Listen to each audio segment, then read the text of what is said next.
በስመ አብ ወወልድ ወመንፈስ ቅዱስ አሐዱ አምላክ። በስመ አብ ወወልድ ወመንፈስ ቅዱስ አሐዱ አምላክ። በስመ አብ ወወልድ ወመንፈስ ቅዱስ አሐዱ አምላክ አሜን። የአባቶቻችን አምላክ የቸርነት ባለቤት ዘላለም ሥላሴ ከዚህ ሰዓት ከዚህ ዕለት ያደረሰን ቅዱስ ስሙ የተመሰገነ ይሁን። እንዴት ዋላችሁ?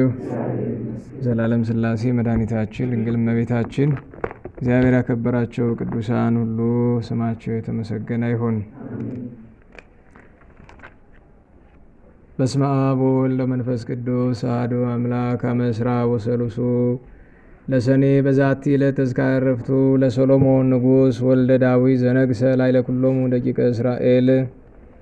አንድ አምላክ በሆነ በአብ በወልድ በመንፈስ ቅዱስ ስም ሰኔ 23 በዚህች ቀን በእስራኤል ሁሉ ላይ የነገሰ የዳዊት ልጅ የሰሎሞን የዕረፍቱ መታሰቢያ ነው።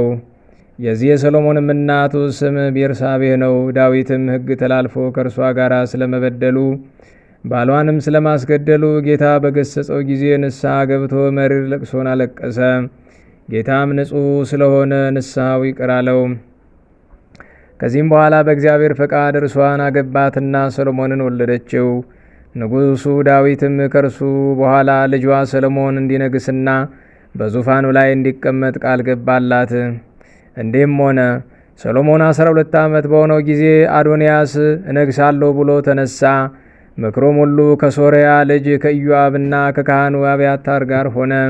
እነርሱም አዶንያስን ተከትለው ረዱት። አዶንያስም በሮጌል ምድር ምንጭ አጠገብ ባለ በኤልቲ ዘዘኤልቲ ላይ ፍየሎችን በጎችንና ላሞችን አርዶ የንጉሥ አሽከሮች የሆኑ የይሁዳ አርበኞቹን ሁሉና የንጉሡን ልጆች ወንድሞቹን ሁሉ ጠራ። ከዚህም በኋላ አዶንያስ ይህንን እንዳደረገ ለቤርሳቤ በነገሯት ጊዜ ወደ ንጉሥ አዳራሽ ውስጥ ገብታ ለንጉሡ ዳዊት ሰገደች። ንጉሥ ዳዊትም ምን ሆንሽ አላት።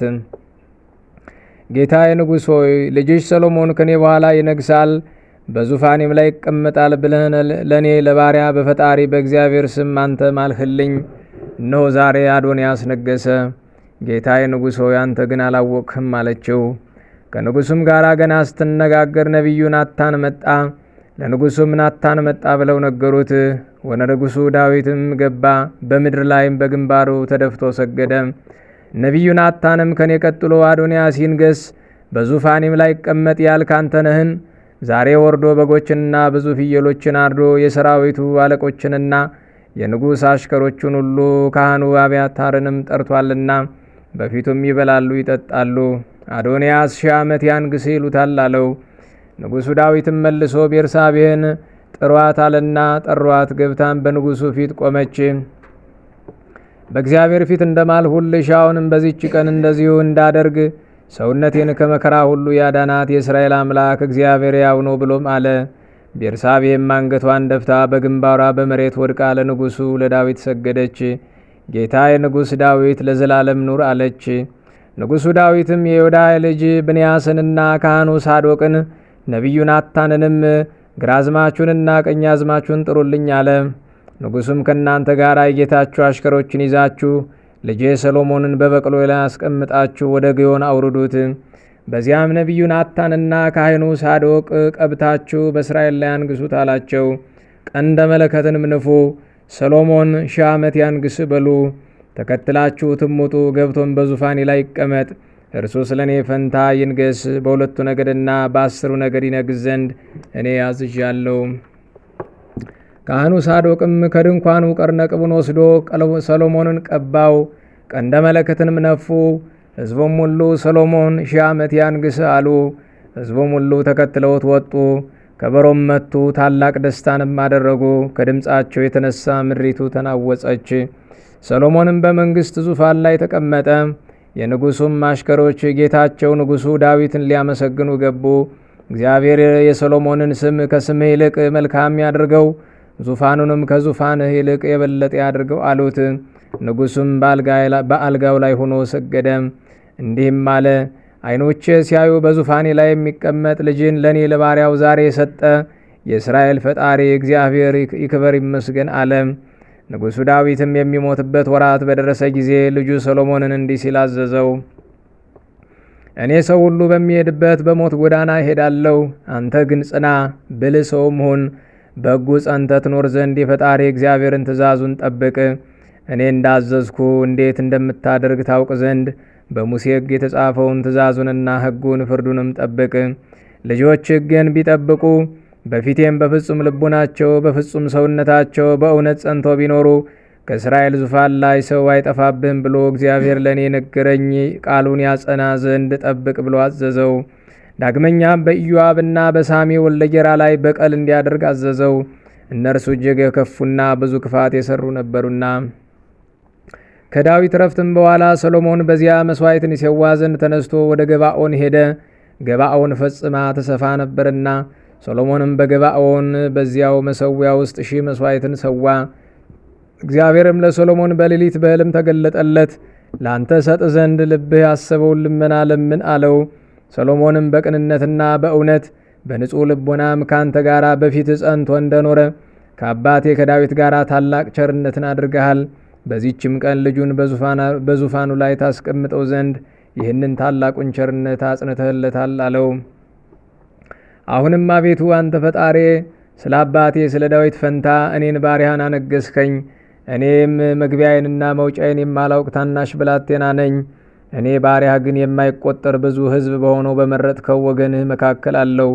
ለዚህ ለብዙ ወገንህ መፍረድ የሚችል የለምና ሰምተው ለወገኖች በእውነት ፍርድን ይፈርድ ዘንድ ከክፉ ነገርም ለይቶ በጎውን ነገር ያውቅ ዘንድ ለባሪያ እውቀትን ስጠው። ሰሎሞንም ይህንን ነገር ለምኖታልና ይህ ነገር እግዚአብሔርን በፊቱ ደስ አሰኘው። እግዚአብሔርም ይህንን ነገር ከእኔ ለምነሃልና ላንተም ብዙ ዘመንንና ባለጠግነትን አልለመንህምና ጠላቶችህንም አጥፋልኝ ብለህ አልለመንህምና ነገር ግን ፍርድ መስማትን ታውቅ ዘንድ ለምነሃልና እነሆ እንዳልክ አደረግኩልህ። እነሆ ካንተ አስቀድሞ እንዳልነበረ ካንተም በኋላ እንዳንተ ያለ እንዳይነሳ አድርጌ ብልህና አስተዋይ ልቡናን ሰጠው። ሰው በመንግስቱ እንዳንተ እንዳልሆነ አድርጌ ያለመንኸኝን ባለጠግነትና ክብርንም በዘመን ሁሉ ሰጣለሁ አለው። ሰሎሞንም ከእንቅልፉ በነቃ ጊዜ እውነተኛ ሕልም እንደሆነ አወቀ። ተነስቶም ወደ ኢየሩሳሌም ሄደ። በጽዮንም በእግዚአብሔር ታቦት ሕግ አንጻር ባለ በመሠዊያው ፊት ቆሞ የሰላም መሥዋዕትን አቀረበ። ለሰዎቹና ለእርሱም ታላቅ ግብዣን አደረገ። በዚያን ጊዜም 2 አመንዝራ ሴቶች ወደ ንጉሡ መጥተው በፊቱ ቆሙ። አንዲቱም ሴት ጌታዬ ስማኝ፣ እኔና ይህች ሴት በአንድ ቤት እንኖራለን፣ በአንድ ቦታም ወለድን። እኔ በወለድኩ በሦስተኛው ቀን ይህች ሴት ወለደች፣ በአንድነትም እንኖራለን። በዚያም ቤት ከሁለታችን በቀር ከእኛ ጋር ማንም አልነበረም። በላዩ ላይ ተጭነዋለችና የዚያች ሴት ልጅ በሌሊት ሞተ። በሌሊቱ እኩሌታም ተነስታ ተኝቼ ሳለው ልጄን ካጠገቤ ወስዳ በብብቷ አስተኛቸው። የሞተውን ልጇንም ባጠገቤ አስተኛቸው። ልጄን አጠባ ዘንድ በጠዋት በነቃው ጊዜ ያንን የሞተ ልጅ አገኘው። በነጋም ጊዜ አየሁት፣ እነሆ የወለድኩት ልጄ አይደለም አለች። ያቺ ሁለተኛዋ ሴትም አይደለም፣ ይህ ደህነኛው የኔ ልጅ ነው እንጂ ያንቺ ልጅ አይደለም፣ ያንቺስ የሞተው ነው አለች። በንጉሡም ፊት እንዲህ ተባባሉ። ንጉሡም ሰይፍን አምጡ፣ ደህነኛውንም ልጅ ከሁለት ቆርጣችሁ እኩሌታውን ለዚህች እኩሌታውን ለዚያችኛዋ ስጡ አለ። ስለ ልጇ ማኅፀኗ ታውኳልና ልጇ ደና የሆነው ያች ሴት መልሳ ንጉሡን ጌታዬ፣ እንደዚህ ሳይደለም መግደልስ አትግደሉት፣ ደህነኛውን ልጅ ለእሷ ስጧት አለችው። ያች ሴት ግን አካፍሉን እንጂ ለእኔም ለእርሷም አይሁን አለች። ንጉሡም መግደልስ አትግደሉት፣ እርሱን ለእርሷ ስጧት ላለችው ለዚች ሴት ደህነኛውን ሕፃን ስጧት፣ እርሷ እናቱ ናትና አለ። እስራኤልም ሁሉ ንጉሡ የፈረደውን ይህንን ፍርድ ሰምተው ቅን ፍርድን ይፈርድ ዘንድ የእግዚአብሔር ጥበቡ በእርሱ ላይ እንዳለ አይተዋልና በንጉሡ ፊት ፈሩ። ከዚህም በኋላ የእስራኤል ልጆች ከግብፅ ከወጡ 484 ዘመን በሆነ ጊዜ ሰሎሞን በእስራኤል ላይ በነገሰ በ4ኛው ዓመት በ2ኛው ወር የእግዚአብሔርን ቤተ መቅደስ ሊያንጽ ጀመረ። በ11ኛውም ዘመነ መንግስቱ ወሩ ባዒድ በሚባል በ8ኛው ወር ቤቱንና ስርዓቱን ሁሉ ፈጸመ። በ7 ዓመትም ውስጥ ሰራው። የራሱንም ቤት በ13 ዓመት ሰርቶ ጨረሰ። ከዚህ በኋላ ሰሎሞን የእግዚአብሔርን ቤትና የራሱን ቤት በ20 ዘመን ሰርቶ በጨረሰ ጊዜ የእግዚአብሔርን ታቦት ሕግ ከዳዊት ከተማ ከጽዮን ያመጣት ዘንድ ያን ጊዜ የእስራኤልን ሽማግሌዎችና የነገድ አለቆች የአባቶቻቸውንም ቤት አለቆች ሁሉ በኢየሩሳሌም ሰበሰባቸው። የእስራኤልም ሰዎች ሁሉ ወደ ንጉሡ ወደ ሰሎሞን በ7ኛው ወር በጥቅምት ተሰበሰቡ። የእስራኤልም ሽማግሌዎች ሁሉ መጡ። ካህናቱም ታቦቷንና የምስክሩን ድንኳን በምስክሩ ድንኳን ውስጥ ያለ ነዋያተ ቅድሳትን ሁሉ ተሸከሙ። ንጉሡና እስራኤል ሁሉ በታቦቷ ፊት ስፍር ቁጥር የሌላቸውን በጎችና ላሞችን ይሰዉ ነበረ። ካህናቱም ታቦቷን ከኪሩቤል ክንፎች በታች በቤት ውስጥ ወዳለው ወደ ቅድስተ ቅዱሳን ቦታዋ አገቧት። ኪሩቤል በታቦቷ ቦታ ላይ ክንፋቸውን ጋርደዋልና፣ ኪሩቤልም በስተላይ በኩል በቅድስተ ቅዱሳን ላይ ታቦቷን ጋርደዋት ነበር። ከቅድስተ ቅዱሳንም ጋር የተያዙ ነበሩ። ቅዱሳን ኪሩቤል ከፍ ብለው ከቅድስተ ቅዱሳኑ አንጻር ላይ ሆነው ያሉ፣ በውጭ ግን አይታይም ነበር። ከግብፅ አገር በወጡ ጊዜ እግዚአብሔር ከእስራኤል ልጆች ጋር ቃል ኪዳን ከገባባቸው ሙሴ በዚያ በኮሬብ ካኖራቸው ከሁለቱ ጽላቶች በቀር በታቦቱ ውስጥ ሌላ አልነበረም። ከዚህ በኋላ ካህናቱ ከቤተ መቅደስ በወጡ ጊዜ ቤተ መቅደሱን ሁሉ ብርሃን መላው። የእግዚአብሔር ብርሃን በማደሪያው ቤተ መቅደስ መልቷልና፣ ከብርሃኑ መገለጥ የተነሳ ካህናቱ ስራቸውን መስራትና ከፊቱ መቆም ተሳናቸው። ያን ጊዜ ሰሎሞን እግዚአብሔር በደመና ውስጥ እኖራለሁ ብሏል፣ እኔም ለዘላለም የምኖርበት ማደሪያ ቤተ መቅደስን በእውነት ሰራሁልህ አለ። ንጉሡም ፊቱን መልሶ የእስራኤልን ጉባኤ ሁሉ መረቃቸው። ወደ እግዚአብሔርም ረዥም ጸሎትን ጸለየ።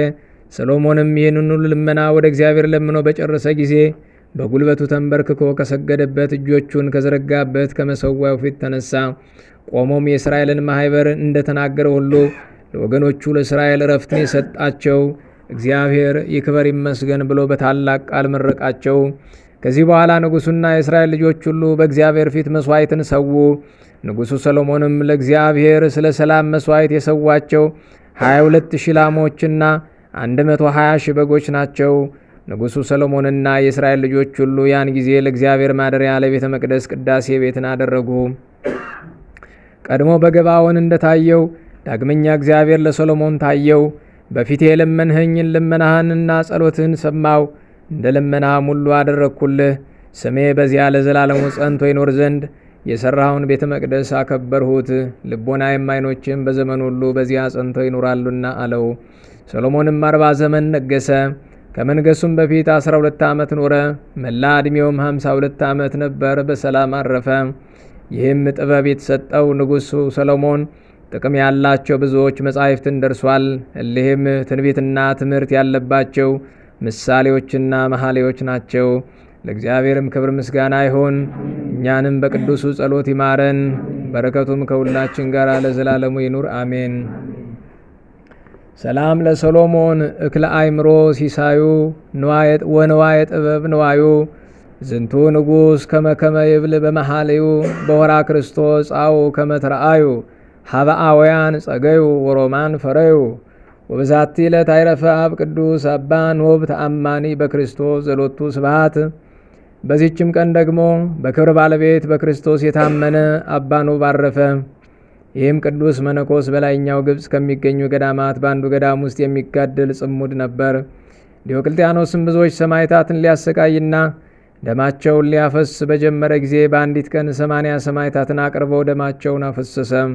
በዚያን ጊዜ አባ ኖብን አስታወሱት። የእንዴናው ገዢ ወደ ሆነው ወደ አርያኖስም አቀረቡት። እርሱም ለአማልክት ዕጣን ሰዋ፣ ይህንንም የምንኩስና ልብስ ከላይ አውጥተ ጣላለው። አባ ኖብም ይህ ሥራ ከቶ ከኔ ዘንድ አይደረግም፣ የክብር ባለቤት ፈጣሪ ኢየሱስ ክርስቶስንም አልተውም፣ የረከሱ ጣዖታትንም አላመልክም አለ። መኮንኑም በየራሱ በሆነ ስቃይ እጅግ አሰቃየው። ያም አባ ኖብ ክብር ይግባውና በጌታችን በኢየሱስ ክርስቶስ ኃይል ታግሶ ተቀበለ። ከዚህም በኋላ ወደ 5ቱ አህጉር ሰደደው። በዚያም በጉድጓድ ውስጥ አሉት። በውስጡም ጌታችን ከሃዲው ዲዮቅልጥያኖስን አጥፍቶ ደግ ንጉሥ ቆስጠንጢኖስን እስከ ሾሞ ድረስ 7 ዓመት ኖረ። ቆስጠንጢኖስን በነገሰ ጊዜ ክብር ይግባውና ስለ ክርስቶስ የታሰሩትን ሁሉ ፈትተው ወደ እርሱ እንዲያቀርቧቸውና ከእርሳቸው እንዲባረክ ወደ አገሮች ሁሉ ደብዳቤዎችን ላከ። ለመልእክተኞችም እንዲህ አላቸው፣ ሁሉንም ወደ እኔ ማድረስ ካልተቻላችሁ እጆቻቸውን በራሴ ላይ ጭነው ይባርኩኝ ዘንድ ክብር ያላቸውን ታላላቆችንና መምህራኑን አምጧቸው። ከእነርሱም ውስጥ የታወቁ አህና ከተባለ አገር አባ ዘካርያስ፣ ከፍዩም መክሲሞስ፣ ከአገረ ዲሂን አጋቢዮስ፣ ከአገረ በላኦስ አባ ኖብ ናቸው። የንጉሥ መልእክተኞችም በየአገሮች ሁሉ እየዞሩ የታሰሩ ቅዱሳንን ከእስር ያወጧቸው ነበር። እነርሱም ደስ ይላቸው ነበር። የተመሰገነ እግዚአብሔርንም ያመሰግኑት ነበር፣ ይዘምሩለትም ነበር። የንጉሥ መልእክተኛም አባ ኖብን ከ5 አገሮች ፈልጎ የአገሩ አንጻር ወደ ሆነች ወደ ሀገረ በሰላ ወሰደው። በዚያም የብረት ልብስ ለብሶ ተቀምጦ ነበር። የንጉሡ መልእክተኛም አገኘውና ከእርሱ ጋር ወሰደው። ወደ እንዴናውስ ከደረሱ በመርከብ ተሳፈሩ። ክርስቲያኖችም ተሰበሰቡ። ከውስጣቸውም 4 ኤጲስቆጶሳት ነበሩ። አባ ኖብንም ያለ ውዴታው ቅስና ሾሙትና የቁርባን ቅዳሴን ቀደሰ። በቅዳሴውም ፍጻሜ ቅድሳት ለቅዱሳን ብሎ ጮኸ። ይህም ማለት ንጹሕና ቅዱስ የሆነ ከሥጋው ከደሙ ይቀበል ማለት ነው። በዚያን ጊዜ ክብር ይግባውና ጌታችን ኢየሱስ ክርስቶስን በመሰዊያው ላይ ተቀምጦ ንስሐ የገቡትን ኃጢአታቸውን ይቅር ሲላቸው አየው። ሥጋውንና ደሙንም ካቀበላቸው በኋላ ወደ ንጉሡ ለመሄድ ተዘጋጁ። ቁጥራቸውም የአበው 72 ነበር። 37 ሰረገላም አዘጋጅተውላቸው እያንዳንዳቸው በሰረገላው ተቀመጡ። ባለፉም ጊዜ የደናግል ገዳማት ካሉበት ደረሱ። ደናግሉም ወጥተው ተቀበሏቸው። ቁጥራቸው 700 ነበር። ከእነርሱ ጋራም እስከሚሰበሰቡ በቅዱሳን ፊት ይዘምሩ ነበር። ወደ ንጉሡ ከተማም በደረሱ ጊዜ ወደ ንጉሡ ከመግባታቸው በፊት በውሃ ያጥቧቸውና አዳዲስ ልብሶችን ያለብሷቸው ጀመሩ። እንዲሁም ለሁሉ አደረጉ። ቅዱስ አባ ኖብ ግን አልታጠበም፣ ልብሱንም አልለወጠም። ወደ ንጉሡ በገቡ ጊዜ ከእነርሱ ቡራኬን ተቀበለ። ቁስላቸውንም ሳመ፣ እጅግም አከበራቸው፣ ብዙ ገንዘብም ሰጣቸው። እነርሱ ግን ለቤተ ክርስቲያን ከሚሆን ንዋያተ ቅድሳት በቀር ምንም አልተቀበሉም። ከዚህም በኋላ ሰላምታን ሰጥቶ ወደ የሀገራቸው በሰላም አሰናበታቸው። አባ ኖብም ወደ ቦታው ተመልሶ አረፈና ወደ ወደደው ክርስቶስ ሄደ። ለእግዚአብሔርም ክብር ምስጋና ይሁን። እኛንም በቅዱሳን ጸሎት ይማረን፣ በረከቱም ከእኛ ጋር ለዘላለሙ ትኑር አሜን። ሰላም ለኖብ ተአማኔ ዘተብህለ መትለወ ሰማይታት 80 ዘዲዮቅልጥያኖስ ቀተለ ወቆስጠንጢኖስ ጻድቅ በከማዘዘ ቃለ አስተብጽው አብያጺሁ እልሃለው ውለ ሶበይ ፈቀደ ይህጽብዎ ቁስለ ወብዛቲ ለተስካሮሙ ለመርቆሪዎስ ወቶማስ ወፊልጶስ ሰማይታት። በዚህችም ቀን የሰማይታት የመርቆሪዎስ ቶማስና ፊልጶስ መታሰቢያቸው ነው። በረከታቸውም ከእኛ ጋር ለዘላለሙ ትኑር አሜን። በስመ አብ ወወልድ ወመንፈስ ቅዱስ አሐዱ አምላክ አመስራ ወረብኡ ለሰኔ በዛቲ ዕለት ኮነ ሰማዕተ ቅዱስ አባ ሙሴ ጸሊም ወበዛቲ ዕለት ኮነ ተዝካሮሙ ለአሃው 7ቱ ሰማዕታት ማኅበራኒሁ ለአባ ሙሴ ጸሊም ወስብሐት ለእግዚአብሔር ኪያነኒ ማረነ በጸሎቶሙ ለዓለመ ዓለም አሜን። ዛቅረብኩ ማይሌተ ዘኪሪ አይላፈ ምለተ ጸምዱከ ዘልፈ ለለአነብብቶ ከብዘንዴቴ መጽሐፈ እንተረሰከ እግዚኦ ጻሪቀ መበለቱ ኩፈ ምላቦ በውላን ዘተርፈ ነቢያት ቅዱሳን ሐዋርያት ሰባክያን ሰማዕታቱ ጻድቃን መላእክት ጉሃን ደናግል አድዮ መነኮሳት ሄራን ባረኮ ጉባኤ ዛቲ መካን እስከ አረጋዊ ልሂቅ እምንዑስ ሕፃን ለዘጻፎ በክርታስ ወለዛ ጻፎን ዘይደርስ ለዛ አንበቦ ወለዘ ተረጎሞ በልሳን አዲስ ወለዘ ሰማ ቃሎ በእዝነ መንፈስ በጸሎተሙ ማርያም አራቂተ ኩሉም ባይስ ህቡረይ መሐረነ ኢየሱስ ክርስቶስ ህቡረይ መሐረነ ኢየሱስ ክርስቶስ ህቡረይ መሐረነ ኢየሱስ ክርስቶስ ወይፈን ብለነ ጸጋ መንፈስ ቅዱስ ሚዜ ወስከ ለዓለም ወስከ ዳግም ልደት አሜን። ዛሬ የሰማነውን በዝነ ልቦናችን ያሳድርልን። ሀገራችን በሰላም በምህረት ይጠብቅልን። ስማቸውን ከጠራናቸው ካልጠራናቸው ቅዱሳን ጸጋ በረከት ያሳትፈን።